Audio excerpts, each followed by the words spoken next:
안녕하세요. 국민대학교 2024년도 2학기 통일 콜로퀴움 북한의 농업과 쌀 시장을 강의하게 될 임채한입니다. 북한에 대해서 잘 모르시는 분들은 북한에도 시장이 있다고? 라고 하는 의구심도 들을 수도 있을 것 같습니다. 북한의 농업은 당연히 있을 것 같고요. 오늘은 비교적 생소한 주제라고도 볼 수 있는 북한의 시장 그리고 쌀 가격에 관해서 말씀드리도록 하겠습니다. 저는 국민대학교 국제통상학과와 중국학과를 2006년도에 입학을 했고요. 국제통상학과에 입학한 다음에 이제 중국학과를 이제 복수 전공을 하고 이제 북경대학교에서 이제 유학을 한 다음에 한국농촌경제연구원이라고 하는 국책연구기관에서 북한에 대해서 이제 연구를 하기 시작했습니다. 그때 저는 이제 글로벌협력연구본부에 초청연구원이 있었는데요. 저희 부장님께서 제 이력을 들으시더니 중국을 연구했다고? 그러면 당연히 북한도 할 수 있겠네 라고 말씀을 하셔서 비교적 어렵기는 했지만 그래도 열심히 했었고, 그 뒤에는 서울대학교 농업자원경제학 전공을 들어가서 안동환 교수님 밑에서 경제학 박사를 2024년도에 마치고 나왔습니다. 2024년도 2월에 마쳐서 비교적 젊은 학자 혹은 신진 학자라고 얘기도 할 수 있을 것 같습니다. 지금은 국립공주대학교 대학원에서 강사 역할을 하고 있고요. 오늘은 이제 모교에 와서 너무도 기쁜 마음에 정말 즐거운 마음으로 강의를 할 수 있을 것 같습니다. 저의 연구 분야를 말씀을 드리면 북한, 중국, 그리고 한국의 일단 농업 경제를 주로 연구를 하고 있고, 그 다음에 지역 경제, 그 다음에 제가 학위 논문이 농산물 시장과 가격에 관련된 것이니까 이 두 농산물 및 농산물 가격에 대해서도 연구를 하고 있습니다. 이번 강의에서 즉 통일 콜로퀴움에서는 제가 박사 학위 논문의 일부 내용을 소개하고자 합니다. 발표 목차는 다음과 같습니다. 먼저 북한의 경제개혁과 시장화가 어떻게 이루어지는지 보고, 그 주요 연구들, 선행 연구들이 어떤 연구들이 있는지 확인해 보도록 하겠습니다. 다음에는 북한의 식량 수급 체계에 대해서 깔끔히 정리를 한번 해보고, 그 뒤에는 시장과 가격에 관한 얘기. 첫 번째는 북한 쌀 시장의 지역 간에 어떻게 연계가 되어 있고 가격이 어떻게 네트워크가 형성이 되어 있는지 보고요. 마지막으로 북한 쌀 가격 변동성에 지역 간에 어떻게 파급 효과가 전이되는지 혹은 파급되는지 한번 확인해 보고자 합니다. 마지막으로는 이제 요약 및 정리를 할 예정이고요. 먼저 북한의 경제 개혁입니다. 북한은 익히 잘 알고 있는 고난의 행군이라고 하는 1990년대에 고난의 행군을 겪으면서 대량의 아사자 그리고 심각한 경제난을 겪었습니다. 그리고 2002년도에 7.1 경제관리 개선 조치라고 하는 조치를 시행을 했고, 김정은 위원장이 2011년 말에 이제 집권을 한 다음에 2014년도에는 우리식 경제관리 방법이라고 하는 것을 이야기를 한 뒤에 국가 경제발전 5개년 전략들을 2016년 그리고 나서 2021년 이런 식으로 이제 경제 개혁들을 시행을 하게 됩니다. 북한 당국이 얘기하는 바로는 자신이 여전히 사회주의 계획 경제 체제를 표방한다고 얘기를 하고 있고요. 그렇지만 고난의 행군 때 이제 시장이라고 하는 것이 태동이 되어 있고, 이 태동된 게 점차 성장과 통제 그리고 허용과 정착의 시기를 거치면서 북한의 경제는 시장이 포함된 어떤 형태로 변화되어 있다라고 통상적으로 사람들이 인식을 하고 있습니다. 그래서 시장이 어떻게 변화했는가를 1990년대부터 쭉 살펴보면 이때는 1990년대는 태동이라고 볼 수 있습니다. 1960, 70년대에도 그 물자를 직거래할 수 있는 어떤 거래의 장터, 이것을 장마당이라고도 어떤 사람들은 얘기하는데요. 아주 원시적인 형태죠. 이 장마당이라고 하는 것이 생겨났고요. 원래는 당연히 사적 시장은 성립이 불가능하지만 이때는 불법적인 성격도 있었습니다. 그래서 1990년대에 고난의 행군 이후에는 농민시장이라고 하는 것이 출현을 하기 시작했고, 그것이 점점 어떤 현대적 혹은 조금 더 자본주의에 가까운 어떤 형태의 시장으로 좀 더 변환하기 시작되었습니다. 그 다음에 7.1 경제관리 개선 조치, 즉 7.1 조치로 북한 경제의 일부로 시장이 수용이 되었고요. 그 뒤에 2000년대에는 그 성장과 그리고 통제가 같이 이뤄진 시기입니다. 북한 전역에 2000년대만 해도 300에서 350여 개 가량의 시장이 확산했다라고 알려져 있었습니다. 근데 이 숫자는 대략 시군에 1개 혹은 2개, 어쩌면은 3개일 수 있는 그 시장들이 이제 성립했다라고 하는 얘기죠. 그렇다면 각 군마다 하나의 시장이 있을 텐데 사람들은 이 시장에 대해서 약간 이질감을 느끼게 될 겁니다. 그래서 당국의 입장으로는 사회주의 계획경제체제 혹은 관리체제를 갖고 있기 때문에 정책적, 이념적 측면에서 규제가 필요할 것이었을 겁니다. 그래서 대대적으로 규제를 했다라고 얘기가 나오는데요. 그 규제 조치의 일환으로는 화폐 개혁이라든지 시장의 운영 방법이라든지 이런 자세한 내용들이 있습니다. 그래서 이런 것이 통제들이 결국 성공할 것인가, 그리고 나서 시장이 북한 경제에 있어서 일부로 자리매김할 것인가라고 하는 것은 북한 연구의 핵심 화두였었습니다. 하지만 북한 내부의 반발로 이제 실패했다라고 전해지고요. 2010년대 정도에는 이제 김정은이 집권하게 된 뒤로는 예전보다 더 늘어난 400에서 480여 개까지 이제 확산이 됐고, 이제부터는 북한 내 시장 경제가 정착됐다라고 이제 볼 수도 있을 것 같습니다. 그리고 나서 김정은 정권은 그 북한의 경제를 활성화하기 위해서 여러 가지 그 조치들을 시행하게 되는데, 그 시행하는 조치 안에는 시행하는 조치에는 인민경제 활성화를 총력을 기울인다라고 하는 내용이 담겨 있고요. 이 안에는 시장도 포함이 되어 있게 됩니다.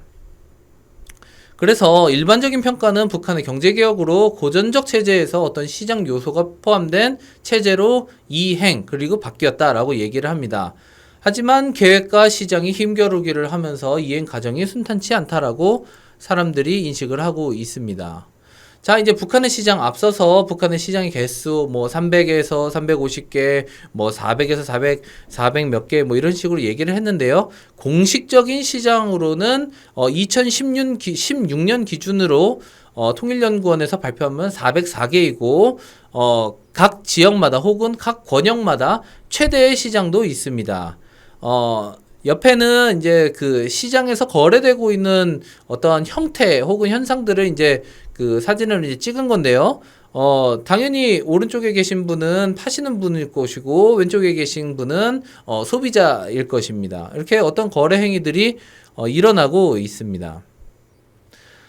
자, 그래서 북한 당국의 주장으로는 이 사회주의 계획 경제, 3x3 이 매트릭스에서 맨 오른쪽 하단에 있는 사회주의 계획 경제라고 하는데, 연구자들이 인식하기로는 이거는 아닌 것 같다. 옆에 칸 사회주의 시장 경제까지도 모르겠고 혼합 경제 체제까지는 모르겠지만 아무튼 이 칸에서 옆으로 넘어갔다라고 사람들이 인식을 하고 있습니다.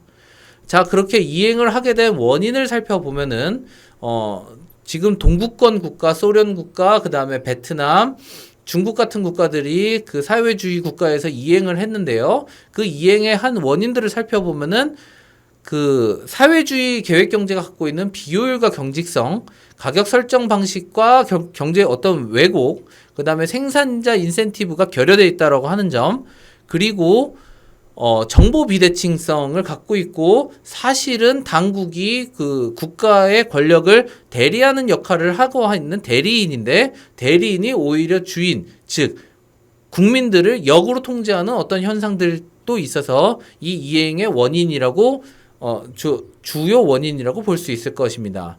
이행의 방식으로는 그 한꺼번에 그 국가의 체제를 한꺼번에 바꾸는 급진적인 방식이 있을 수 있고 하나하나씩 조금씩 바꾸는 점진적인 방식이 있습니다. 중국과 베트남 같은 경우에는 점진적인 방식을 채택했다라고 알려져 있는데 이 채택할 수 있는 어떤 논리적 근거는 현실성에서 찾아볼 수 있습니다. 그러니까 즉 구제도와 신제도가 혼재함으로 인해서 발생할 수 있는 어떤 비효율성이라든지 약간의 혼란 같은 것들은 있지만 급진적 혹은 빅뱅이라고 하는 방법을 채택하는 것보다 훨씬 더 안정적이라고 하는 것이죠. 하지만 시장이 그 국가 계획 경제 체제 내에 좀 더 수용이 되면서 가격 체제가 조금 더 혼재되는 구조가 발생하게 됩니다. 이 중에서 요즘 그 북한 연구자들이 관심을 갖고 있는 주제는 시장 가격이고 안동환 교수님과 저는 2023년과 2024년에 걸쳐서 9개 지역 시장에 한번 가격 데이터베이스를 구축을 해봤습니다. 자, 이제 선행 연구, 북한에 관한 선행 연구들을 찾아보면은 크게 북한 시장에 관련된 연구, 그 다음에 북한 농업에 관련된 연구들이 있을 수 있습니다. 자, 북한의 시장에 관련된 건 당연히 이해되는데 북한의 농업이 왜 여기서 관련이 되어 있는가를 보면 시장이라고 하는 것은 밀접하게 국민들, 북한 주민들의 생활에 밀접하게 연관이 되어 있습니다. 그래서 북한 농업에 있어서도 시장이라고 하는 요소는 굉장히 중요한 요소라고 볼 수 있는 것이죠. 그래서 북한 시장을 연구를 한번 찾아보고 북한 농업에 관한 연구를 찾아보아 봤더니 제 연구 같은 경우에는 지역 시장 그리고 북한 농업에 있어서도 지역 시장은 별로 안 돼 있었기 때문에 아주 세밀한 어떤 한 주제를 파고들었다 이렇게 볼 수 있을 것 같습니다.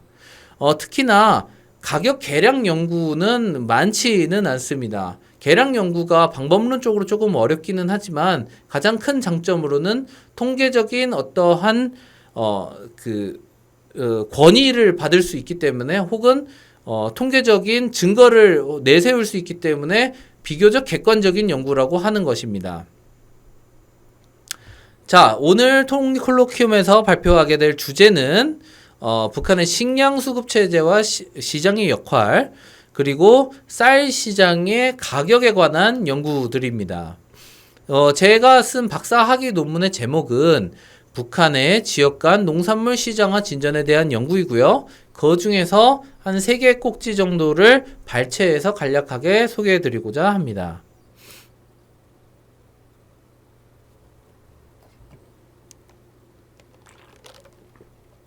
자, 다음으로는 북한의 식량 수급 체계를 살펴보도록 하겠습니다.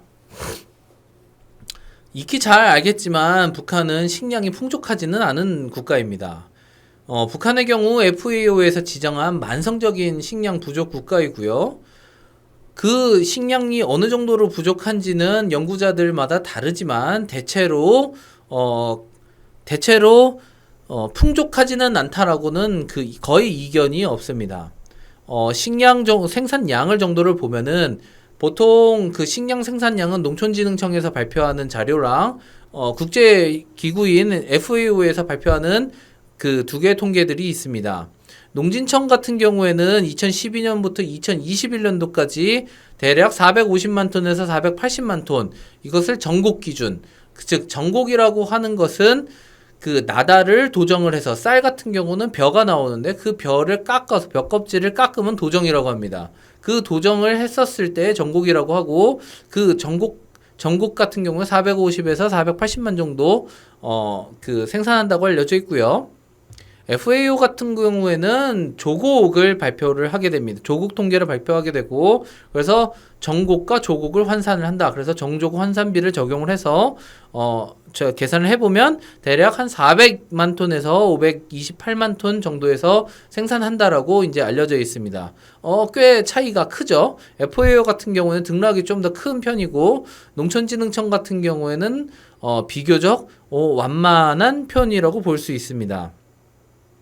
근데 이 두 개 기간의 연평균 한 10년 정도를 보면요. 대략 460에서 470만 톤 정도를 생산하고 있다라고 하는 것은 거의 확실합니다. 이 평균이라고 하는 것은 꽤 중요한 개념인데 대체로 내년도에 이 정도 수준을 기대할 수 있다라고 하는 얘기인 것입니다.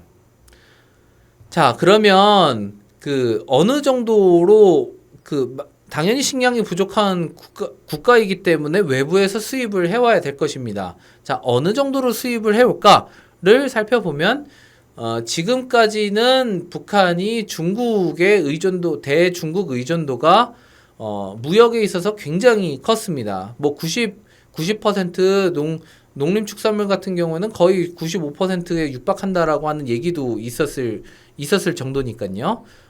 그래서 북한의 대중국 수출입 실적을 살펴보면 사실 북한은 통계를 발표하지 않는 나라이기 때문에 역으로 중국이 북한으로 내보내는 수출입 실적을 확인을 하게 됩니다. 이거를 거울 통계라고 합니다. 거울로 비춰볼 수 있다. 이런 느낌으로 쓰는 것이죠.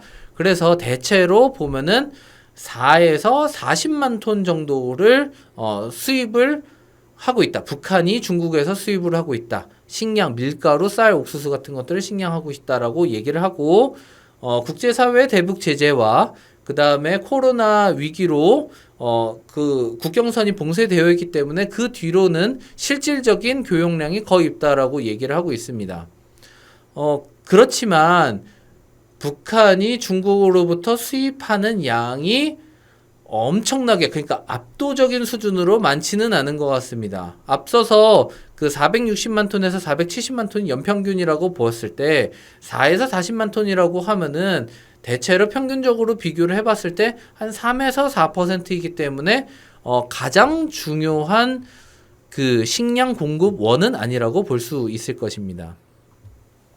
자, 다음에 식량 그렇다면 가장 중요한 국내 생산은 어떻게 될 것인가를 살펴보면 우리가 잘 알고 있는 한반도 지형은 동쪽이 높고 서쪽이 낮은 지형입니다. 당연히 우리 한국 같은 경우에도 서쪽에 동쪽에 강원도가 있기 때문에 강원도에는 쌀이 잘 나지 않는 거는 익히 잘 알고 있을 테니까요.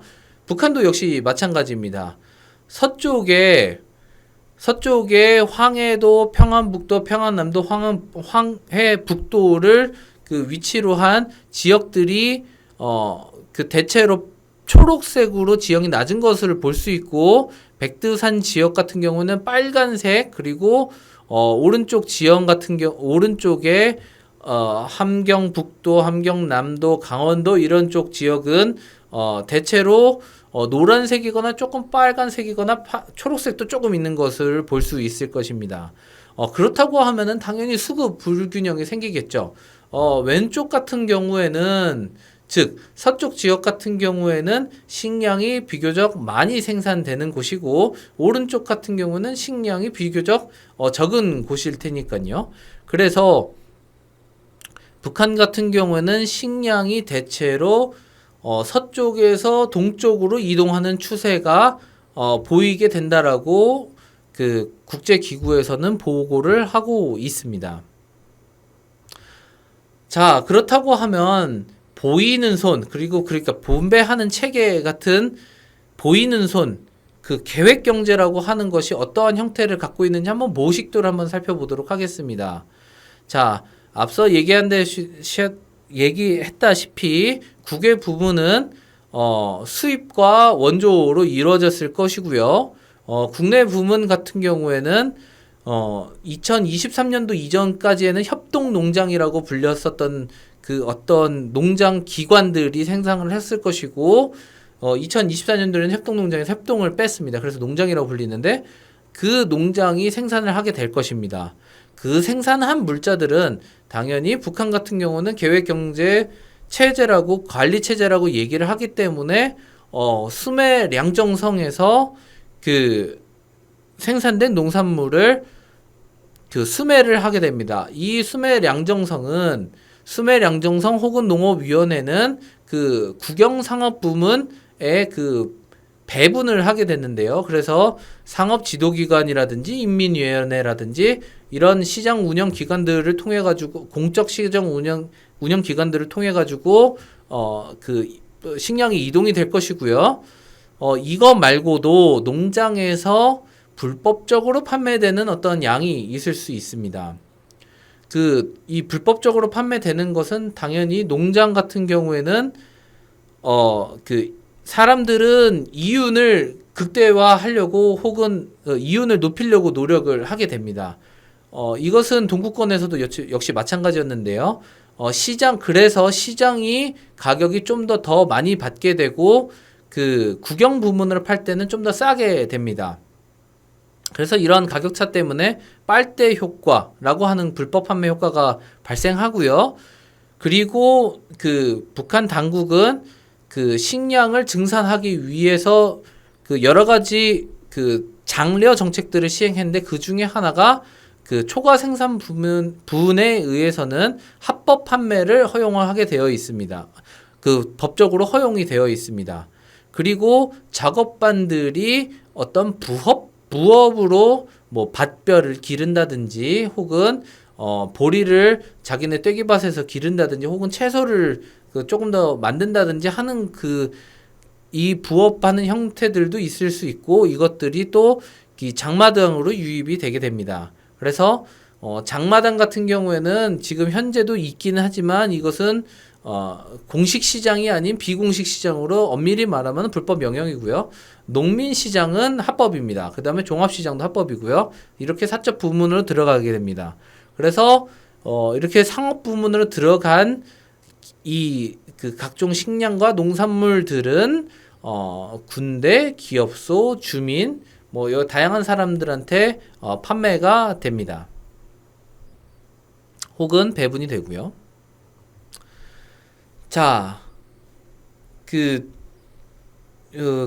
국제사회에서 리포팅 하기를 북한은 여전히 식량 북조 국가라고 얘기를 하고 있고, 북한으로 들어간 많은 사람들이 공공분배는 잘 이루어지지 않고 있다. 우리는 이제 배급이라고 얘기하는데요. 공공분배가 잘 이루어지지 않고 있다라고 얘기를 하게 됩니다. 북한 주민들도 마찬가지라고 얘기를 하고, 북한 이탈 주민들도 역시 마찬가지입니다.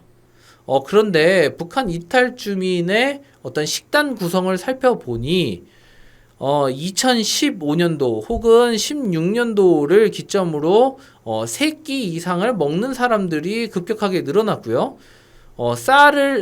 거의 쌀로 먹는다고 하는 사람들도 역시 늘어났습니다.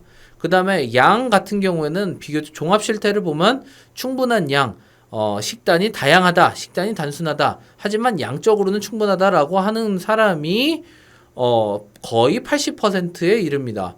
그래서 여기서 약간의 퍼즐이 발생하게 됩니다. 공공분배 같은 경우는 잘 이루어지지 않는데 사람들은 식단은 비교적 잘 먹고 있다라고 하네. 그리고 북한 이탈 주민은 보통 동쪽 지역에 있는 분들이 많이 오시는데 그분들의 얘기에 의해서도 식량은 그렇게 부족하지 않은가? 이런 식으로 어떤 약간의 논란이 생기게 됩니다. 아마도 보이지 않는 손이 작용을 해서 식량은 절대량이 부족한 거는 확실한데 분배가 조금 더 잘 이루어져서 어떤 배분이 잘 이루어지지 않았을까라고 하는 생각을 해볼 수 있을 것입니다. 자, 제가 한번 북한에서 필요한 식량 그 식량 소요량을 한번 계산을 해봤습니다. 이것은 비교적 간단한데요. 그 북한 주민은 뭐 예를 들어서 하루에 700g 정도를 배분을 해야 된다. 뭐 광부 같은 경우는 하루에 한 끼에 900g 정도 배분을 해야 된다. 이런 기준들이 있습니다. 그런 기준들이랑 그 북한에 나와 있는 그 인구 분포를 그 매칭을 시켜보면 인구랑 그 직업 분포를 같이 섞어서 계산을 해보면 북한에서 식량으로 먹어야 되는, 그러니까 입속으로 들어가야 되는 양 정도를 보면은 그 2009년도 그 인구 통계를 기준을 했었을 때 대략 한 80만 톤 정도, 즉 한 2,350만 명 정도가 480만 톤 정도를 그 소요되어야 됩니다. 하지만 앞에서 봤다시피 연평균 그 공급량, 즉 생산량과 수입량을 합산을 해보면 483만 톤에서 490만 톤 정도 수준이고, 이거를 보면은 여유분은 확실히 없는 것 같습니다. 빠듯하게 운영하는 것입니다. 그리고 2,350만 명이라고 하는 것은 2009년도의 통계이고요. 2021년도에는 한 대략 한 100만에서 150만 정도가 늘어난 한 2,500만 명 정도라고 얘기를 하니까 확실히 식량이 부족한 국가는 많은 것 같습니다. 하지만 이 앞서 살펴봤듯이 비교적 풍족하게, 비교적 양적으로는 충분하게 먹는다라고 얘기를 하는 거를 보면 북한의 시장 경제, 북한은 그 경제 체제는 배급과 시장이 어떤 병립하고 있는 체제가 아닌가라고 하는 사람들이 그 사람들이 이야기를 하고 있습니다. 자, 쌀 가격 같은 경우는 북한에서도 사실 다양하게 있습니다. 앞서서 얘기했었듯이 수매 가격이 있습니다. 그 국가가 농장에서 사들이는 가격인 거죠. 수매 가격도 있고 국가가 국영상업 부문에서 판매되는 소매 가격도 있을 수 있고요.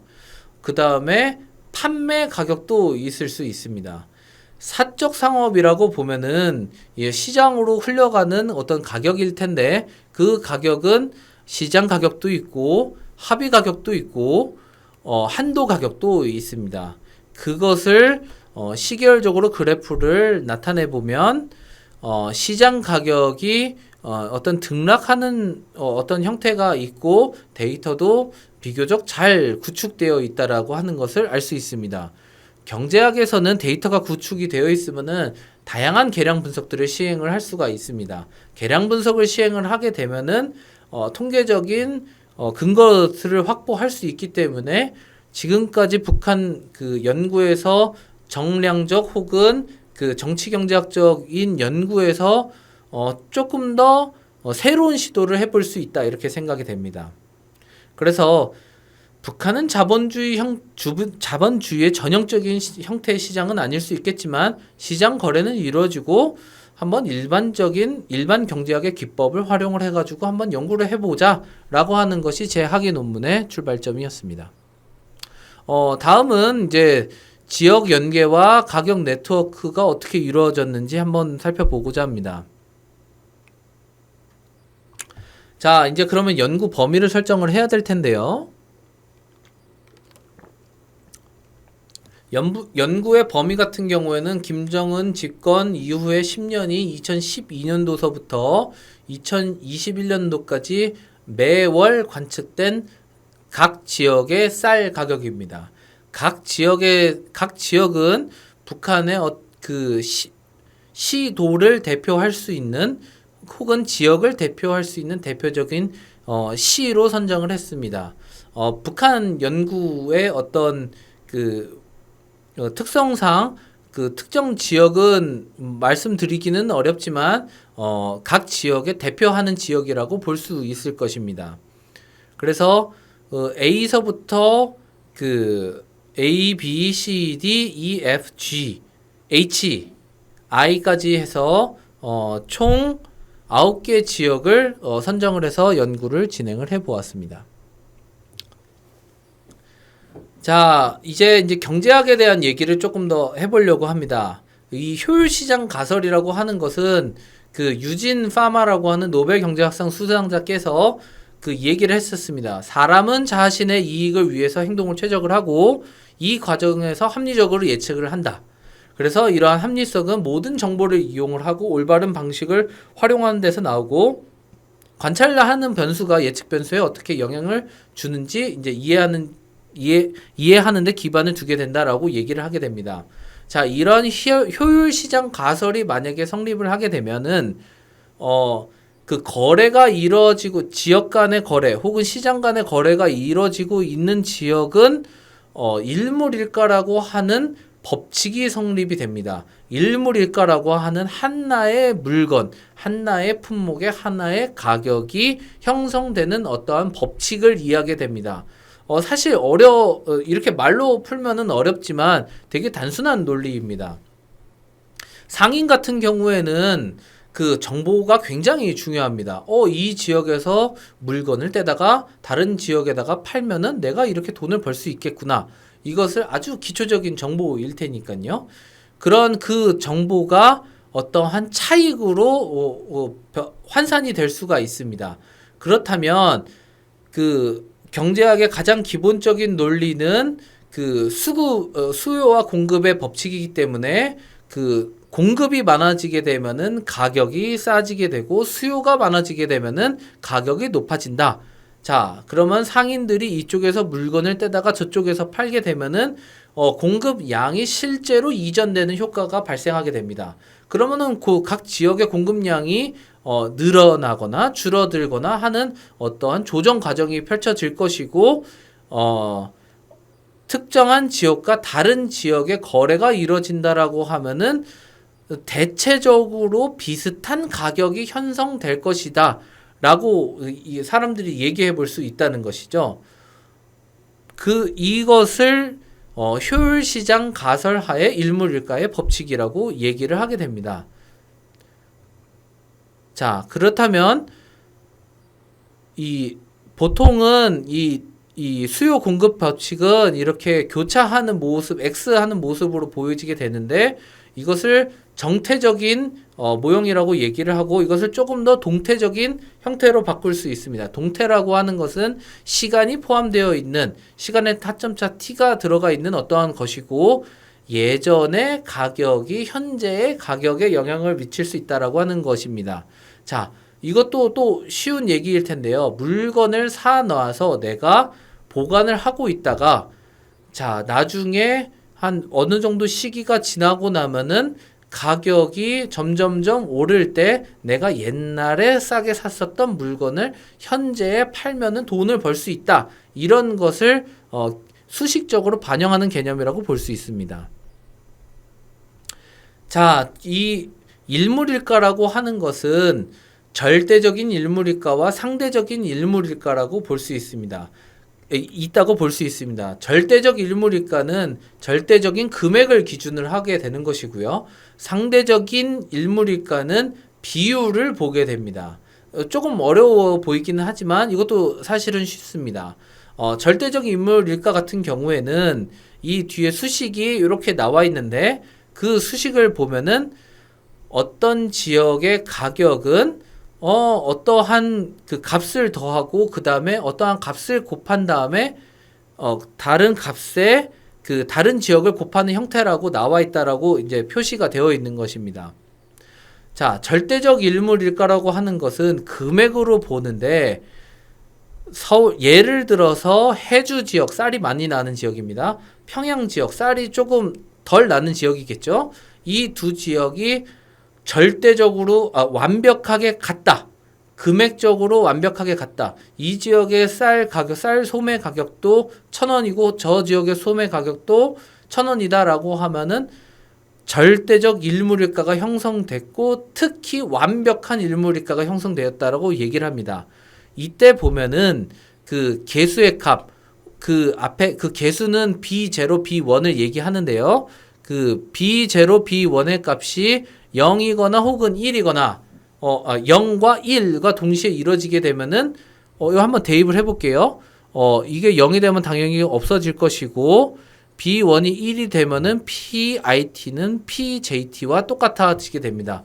이렇게 되면은 당연히 둘이 동등하기 때문에 완벽한 일물일가로 형성됐다라고 보고요. 일물일가에서는 이 값이 고정적으로 출현하게 될 수도 있습니다. 뭐 거래 비용 같은 것들이 당연히 발생을 하게 될 테니까요. 그리고 마진 같은 것도 남게 되니까요. 야, 나는 내가 팔 때 한 10% 정도 남겨서 먹을 거야. 내가 팔 때 그 운송 비용이 한 100원쯤 되는데 100원쯤 되는 것을 좀 더 내가 이 지역에 팔 때 붙여서 팔게 될 거야. 라는 것을 이 수식을 통해서 볼 수 있게 됩니다. 그래서 예시를 들어보면 B0가 100, B1이 1.1이라고 하게 되면은 평형의 쌀 가격은 해주보다 10% 정도 더 붙이고 그다음에 100원 정도를 더 추가한 그 비용 정도로 형성이 되게 됩니다. 만약에 PJT가 1,000원이라고 하면은 평양의 가격은 1,200원 정도가 된다라고 하는 것을 수식적으로 표현하게 된 것입니다. 자, 이렇게 상대적인 일물일가, 이제 상대적인 일물일가를 설명을 하게 될 텐데, 이것은 이 두 지역 간의 거래를 했었을 때의 비율이 대체로 어느 정도 수준에서 형성이 됐었을 때, 그 상대적 일물일가가 형성이 됐다라고 볼 수 있습니다. 방금 전에 얘기 드렸던 예시를 들어 살펴보면은 평양 지역에서 1,200원, 그 해주 지역에서 1,000원 정도가 시간이 흘렀는데도 대체로 1.2 정도에서 형성이 돼 있다라고 얘기를 한다면 이것은 그 1.2 어떤 때는 뭐 1.23 어떨 때는 1.18 이런 식으로 왔다 갔다 할 수 있지만 대체로 평균적으로 봤을 때는 1.2 정도에 돼 있다라고 보면은 상대적 일물일가, 그 비율적으로 봤었을 때 일물일가가 형성됐다라고 얘기를 할 수 있습니다. 직관적으로 당연히 볼 수 있는 것은 당연히 절대적인 일물일가입니다. 내 상대적인 일물일가의 가장 큰 장점은 여러 가지 시계열 계량 분석 기법을 도입을 해볼 수 있다라고 하는 것입니다. 그래서 절대적, 상대적 일물일가는 두 개 다 같이 분석을 하면은 아주 좋은 방법이 되고 이 두 개를 결합을 하게 되면은 아주 훌륭한 방법론이 만들어질 수 있게 되는 것이겠죠. 자, 이제 상대적 일물일가 형성 과정이라고 하는 형성을 어떻게 확인할 수 있는가를 통계적으로 확인할 수 있는 기법을 간략하게 말씀드리도록 하겠습니다.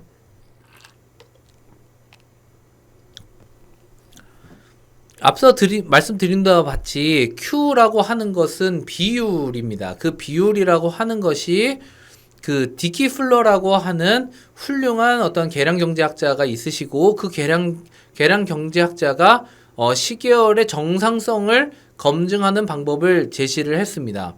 그래서 이 시계열의 정상성을 확인을 하고 이 검증하는 기법을 통해서 이것에 단위근이 있다 없다를 얘기를 할 수 있게 됩니다. 만약에 이 검정이라고 하는 테스트를 기각을 하게 된다면 QIT라고 하는 것이 즉 비율이라고 하는 것이 기대치를 중심으로 진동을 하고 있다라고 해석을 할 수 있습니다. 이 일물일가, 이 가격 시장 분석에서는 상대적 일물일가가 형성됐다라고 하는 통계적인 근거라고 볼 수 있습니다. 이 오그멘티드 디키플러 테스트 같은 경우를 ADF 검정이라고 약칭을 하는데요. 이 ADF 검정을 진행을 하게 되면은 여러 가지 개수들이 나오게 됩니다. 그 개수들은 이제 분해한 어떤 변수들의 모수 혹은 분해한 값들이라고 볼 수 있습니다. 그 값들이 나오는데 그것들을 활용을 해서 다양한 그 북한 시장에 적용할 수 있는 혹은 시장 분석을 할 때 적용할 수 있는 방법론을 개발을 할 수도 있습니다. 그 개발할 수 있는 방법론은 여기에 관련된 내용이고 한번 자세하게 살펴보시거나 제 학위 논문을 살펴보셔도 알 수 있습니다. 자, 다음은 이렇게 방법론도 만들어져 있고 그 데이터도 정해져 있으니까 한번 이 돌려보는 과정이 필요하겠죠. 자, 이 앞서 얘기했던 A부터 I 그 9개 지역이 있는데 그 9개 지역을 백두대간의 서부지구, 백두대간의 동부지구로 나눠서 살펴보았습니다.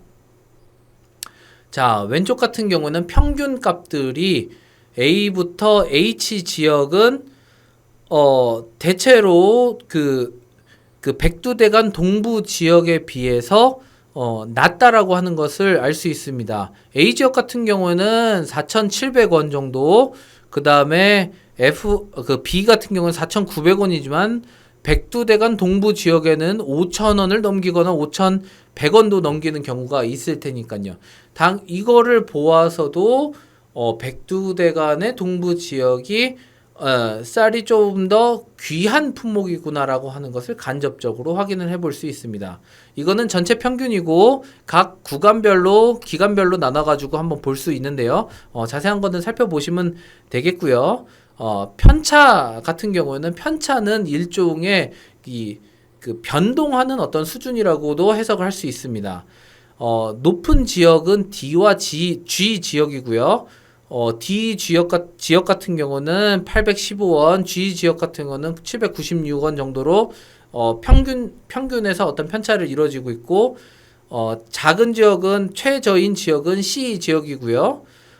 H 지역은 서부 지역, 그 다음에 F 지역, 서부 지역 이렇게 대체로 백두대간 동부 지역의 그 표준 편차도 크구나라고 하는 것을 알아볼 수 있습니다. 자, 이것을 아까 전에 얘기했었던 그 절대적 일물일가의 법칙, 그 다음에 상대적인 일물일가의 법칙을 한번 그 자세히 확인을 해봤는데요. 이 절대적 일물일가의 법칙은 그 9개 지역을 서로 쌍을 짓게 됩니다. 이거를 페어라고 얘기하는데요. 그 블루투스 연결할 때 그 페어링이랑 그 똑같은 얘기입니다. 이 두 개는 이거 이렇게 하게 된 이유는 이 비율로 두 지역 간의 비율로 하기 때문에 짝을 지어야 되기 때문입니다. 그래서 그 어떤 36개의 조합 혹은 쌍체가 나오게 되는데 이것을 상관관계 분석 T 검정, F 검정을 통해서 절대적 일물일가 형성을 보고요. 또 36개의 조합을 대상으로 ADF 검정을 해보니까요. 그것은 이제 상대적 일물일가 형성과 이 개수를 통해 가지고 네트워크를 확인을 하고 거래 비용도 낼 수 있는데요. 거래 비용도 나올 수 있는데요. 자, 이제 절대적 일물일가를 한번 확인해 본 결과 조합 F와 H 같은 경우에는 거의 완벽한 일물일가가 형성되어 있다라고 하는 것을 확인했습니다. D와 G 같은 경우에는 절대적 일물일가에 근사하게 형성되어 있는 것을 알 수 있습니다. F와 H, 신기하게도 F와 H는 서부 지역이고요. G는 동부 지역에 있습니다. 상대적 일물일가를 ADF 검정을 해본 결과 모든 조합의 귀물 가설, 즉 단위군이 있다라고 하는 것을 1% 수준에서 기각을 했고요.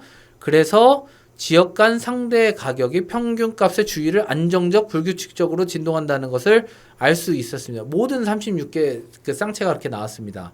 그래서 북한 쌀 시장에는 상대적 일물일가의 법칙이 성립이 되어 있다. 이것을 조금 더 풀어서 얘기하면은 북한 내 경제 체제에서도 쌀 시장은 그 효율 시장 가설의 그 일물일가의 법칙이 형성이 되고 있고 그 경제학적인 법칙이 그 작동을 하고 있다라고 하는 것을 통계적으로 입증한 결과라고 볼 수 있습니다. 자, 다음은 이제 추정 계수를 활용을 해서 지역 간 네트워크 분석을 하였습니다. 자, 가격 같은 경우에는 그 가격이 높은 지역과 낮은 지역, 이 낮은 지역을 그 조합을 만들어서 보면은 어떠한 값들이 나오게 됩니다. 자, 예를 들어서 그 A, E 지역 같은 경우에는 0.975입니다. A, E 지역 같은 경우는 0.975이고 이것은 A 지역이 싸고 두 지역 간의 비교를 해봤을 때 A 지역이 싸고 이 지역이 비싸다라고 하는 뜻입니다. 해서 보아하니 A 지역 같은 경우에는 다른 모든 지역들에 비해서 가격이 싼 것을 알 수 있었습니다. 대신 D 지역 같은 경우에는 다른 모든 지역들에 비해서 가격이 더 비쌌다라고 하는 것을 확인을 할 수 있습니다.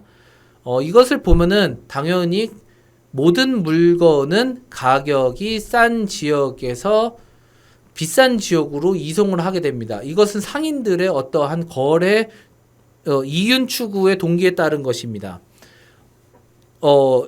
그리고 이것을 통계적으로 살펴보아하면은 이 값들이 장기 평균이 통계적으로 통계적으로 신뢰성이 있는가라고 얘기를 할 수 있는데, 대체로 신뢰할 수 있는 것, 그 검은 글씨는 신뢰할 수 있다라고 하는 것이고, 그 검은 글씨가 아닌 것은 어쩌면 신뢰하지 못할 수도 있다라고 하는 것입니다. 이것들을 살펴보면은 신기한 것을 확인할 수 있는데요. A 지역 같은 경우에는 북한 지역에서 쌀을 공급하는 거점이다. 이 지역 같은 경우에는 쌀이 모아져서 다른 지역으로 배분되는 지역이다. D 지역 역시도 그 지역 특정 그 권역에서 배분하는 역할을 하고 있다라고 하는 것을 확인을 할 수 있었습니다. 자, 그래서 계량적으로 한번 확인을 해보니 A 지역 같은 경우에는 북한의 공급 거점이고 D와 E 지역 같은 경우에는 유통 거점이라고 확인을 해볼 수 있습니다.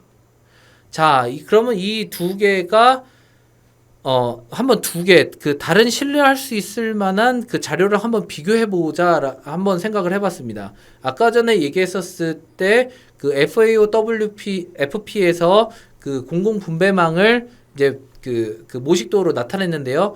요거를 확인을 해보니 일치하는 결과와 일치하지 않는 결과 이렇게 두 개로 나타났습니다. 확실히 A 지역과 D 지역 같은 경우에는 A는 주산지로 식량을 북한에서 공급하는 지역이고, D 지역 같은 경우는 식량이 부족한 지역이어서 식량을 사는 지역이라고 하는 것을 확인할 수 있었습니다. 그래서 공공분배 체계라든지 혹은 사적 분배 체계 두 개를 봤었을 때도 지역 간 수급 불균형에 의해서 서쪽에서 동쪽으로 이어지는 거대한 물류의 흐름을 파악할 수 있었다라는 것을 볼 수 있었습니다. 다만 일치하지 않는 결과 같은 경우에는 H 지역 같은 경우가 네트워크가 덜 집중된 경향이 보여져 있고요.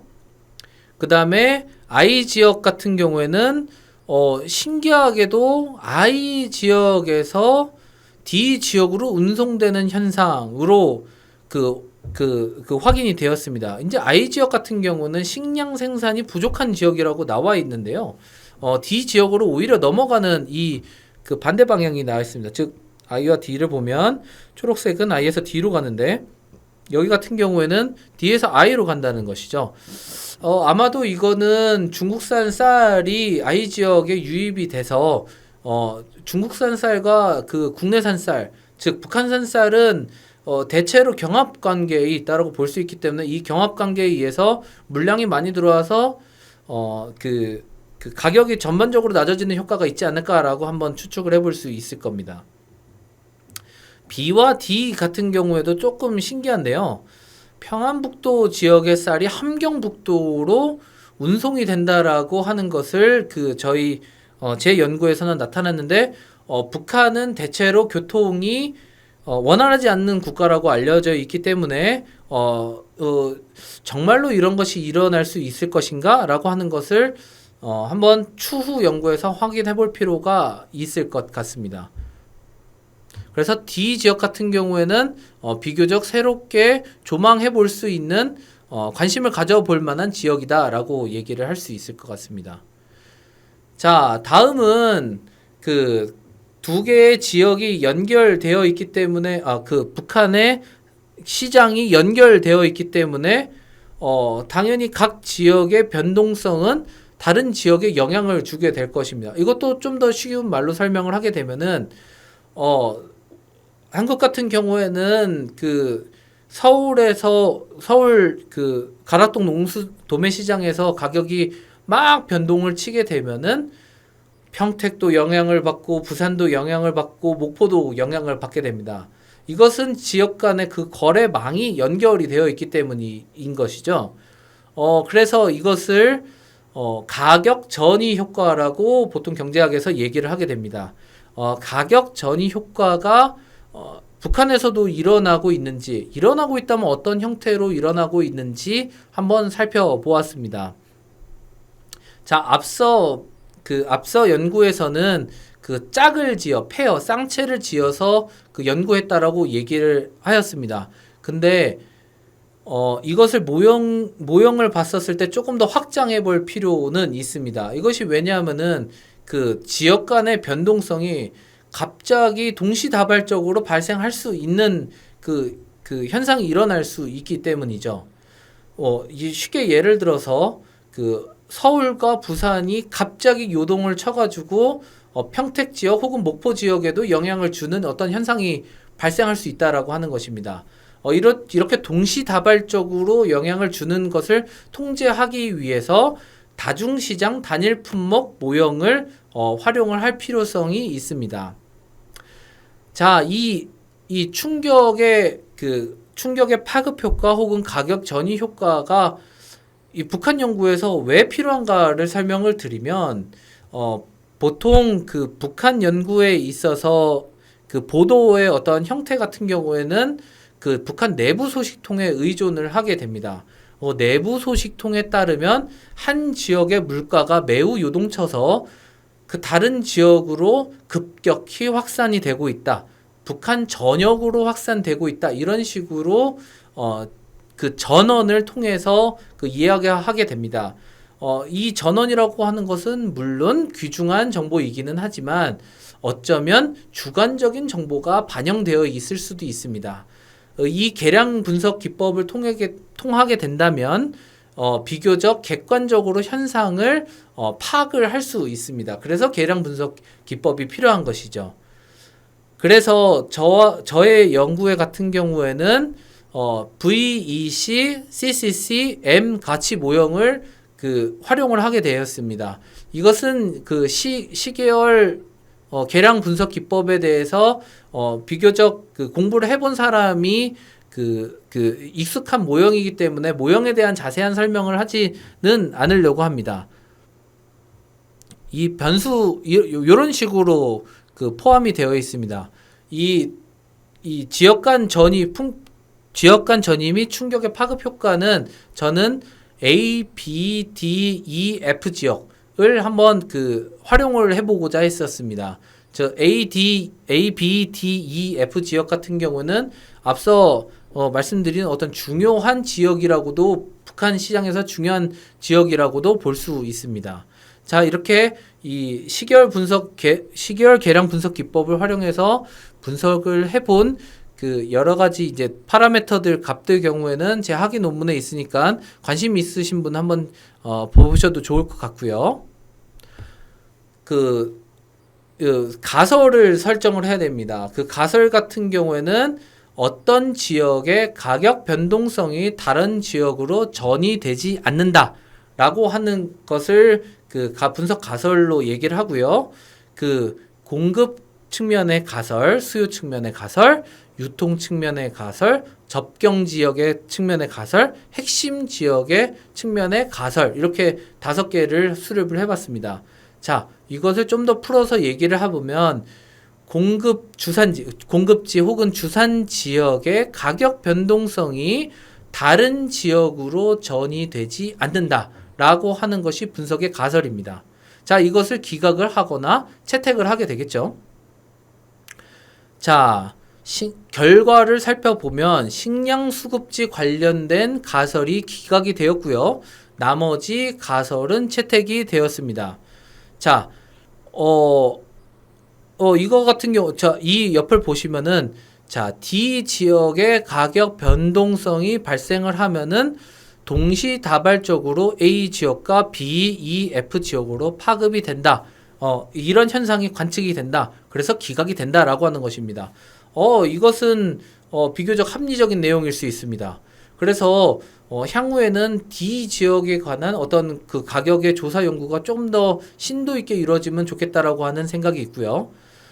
또 신기한 것은 유통 측면의 가설입니다. 우리 그 서부 유통지 그다음에 서부 유통지 같은 이제 이 지역이라고 하는 것을 볼 수 있는데 정정하도록 하겠습니다. 그 식량 주산지는 A 지역입니다. 그 식량 부족지는 D 지역이고요. 서부 유통 지역 같은 경우에는 이 지역이 그 가설이 채택이 되었습니다. 우리나라처럼 대량 유통 분산 구조였다라고 하면은 제 생각으로는 기각되는 것이 합리적이었을 것입니다. 즉 우리나라 같은 경우에는 가락동 도매 시장이 그 물량이 물리고 그 다른 지역으로 쫙 퍼지는 대량 유통 분산 구조의 형태를 띠고 있습니다. 이렇게 되면은 당연히 이 지역으로서부터 B, F, D, A라고 하는 지역에 이르는 여러 가지 그 충격의 파급 방향이 쫙 일어나야 하는 것이지요. 근데 북한은 아니었습니다. 재화의 특성일 수도 있을 것 같습니다. 쌀은 무겁기 때문이죠. 혹은 이동 제한이 있을 수도 있고요. 이런 것이 영향을 줬다라고 제가 생각을 하고요. 그 다음에 그 식량 부족지 같은 경우에는 그 다른 지역으로 쫙 파급되는 효과가 발생하고 있는 이것은 식량 부족지, 그 다음에 동부 유통 중심지인데 파급되는 현상을 볼 수 있습니다. 자, 북한 접경지 같은 경우에는 사실 저는 그 다른 지역으로 파급되었을 것이라고 생각을 했었는데 그런 현상이 나타나지는 않았습니다. 오히려 다른 지역의 변동성을 수용되는 역할은 지역이었던 것이죠. 아마도 계획경제 이것은 이제 그 북한 북중 정경지니까 쌀이 유입이 되고 퍼져나가는 어떤 현상을 있을 수도 있겠다라고 생각을 했었기 때문입니다.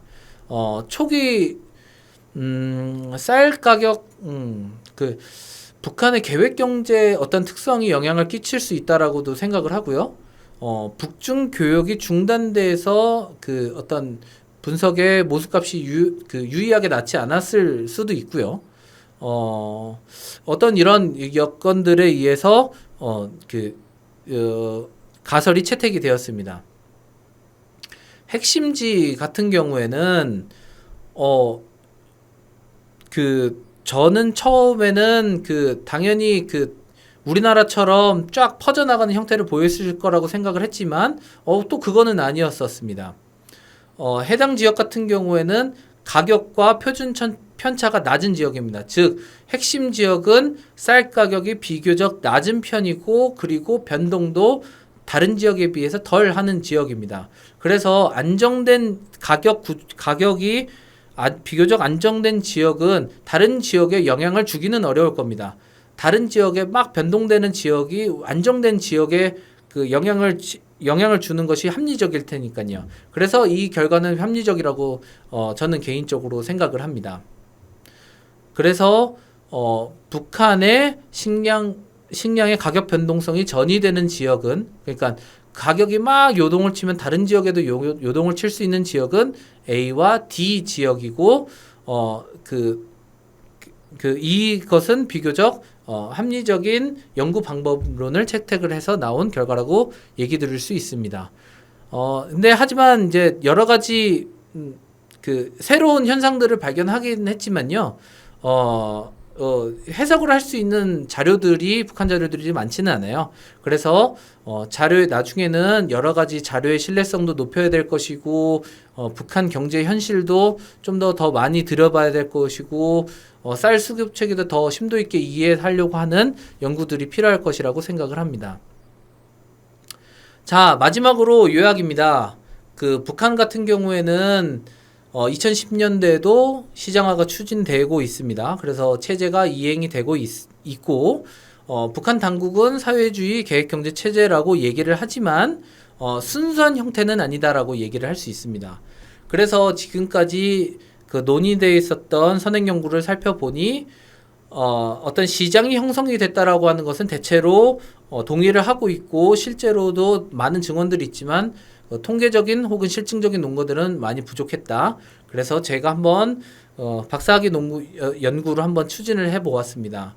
그래서 이론 같은 경우에는 효율시장 가설하에 일몰일가의 법칙, 그 다음에 그 시계열 분석 기법을 한번 적용을 해봤고요.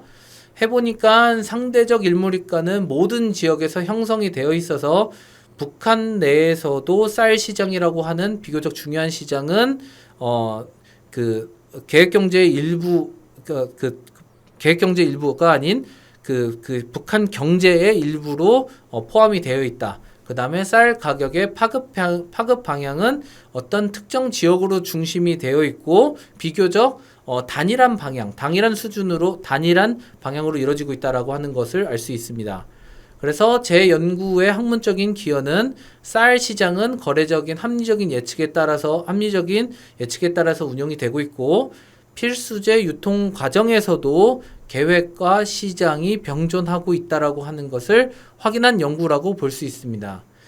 제가 생각했었을 때는 북한이 좀 더 그 경제의 효율성을 높이려고 하면은 도매 시장을 한번 설립해 보는 것도 좋을 것 같습니다. 지금까지 북한의 시장은 주로 소매 시장을 중심으로 운영이 되어 있고 도매 시장도 일부 출현을 하고 있다라고는 알려져 있습니다. 그리고 법적으로도 합의 가격이라든지 한도 가격이라고 하는 것들이 형성이 되어 있어서 북한 당국이 공영 도매 시장을 운영해 볼 수 있는 어떤 법적 근거, 그 다음에 혹은 거부감이 조금 덜 할 수 있습니다. 그래서 공영 도매 시장을 한번 만들어 보고 한번 남북 농업 협력도 이 측면에서 추진해 볼 수 있지 않을까 생각이 듭니다. 자, 앞서 말씀드린 그 3x3 매트릭스에서 보면은 당국이 주장하는 그 오른쪽 하단에서 확실히 2010년대 같은 경우에는 왼쪽으로 이동을 했습니다. 그래서 사실 5번일지 8번일지 7번일지는 모르지만 제 개인적인 생각으로는 8번쯤에 위치하고 있다라고 생각을 하고요. 확실히 9번에 위치해 있지는 않다. 2010년대에는 8번쯤으로 위치해 있다. 이것은 특히 제일 중요한 북한의 경제에서 제일 중요하다고 볼 수 있는 쌀이라고 하는 품목에서도 이런 식으로 얘기할 수 있다라고 하는 점입니다. 다만 최근 정책 같은 경우에는 8번에서 9번으로 회귀하려고 하는 그 정책을 시행을 하기도 합니다. 북한 당국이 중앙 집권화를 추진하기도 하고요. 보수화를 추진하기도 한다는 보도들이 등장을 하고 있습니다. 대표적으로 협동농장에서 그 협동이라고 하는 이름은 빼기는 했지만요. 그 농민들의 혹은 농업들의 집단적인 성격을 강화하고 있는 조치를 시행하고 있다라고 알려져 있습니다. 자, 이제 기로에 있는 북한 경제는 이 향후에 어떻게 진행이 될지 좀 더 관심을 받는 주제라고 생각을 하고요. 이 관심을 받는 주제를 분석함에 있어서도 제가 만들었었던 혹은 적용했었던 연구 기법들이 적용이 될 수 있을 것이라고 생각을 합니다. 자, 이제 지금까지 국민대학교 통일 콜로퀴움 특강을 이제 진행을 해왔고요. 아마도 저희 후배들이 제 후배들이 많이 보게 될 텐데 북한 연구 혹은 통일 연구, 그 다음에 경제학적인 연구에도 많이 관심을 가져주시기를 바라고 오늘 모교에 초대해 주셔서 감사합니다. 이상으로 마치도록 하겠습니다.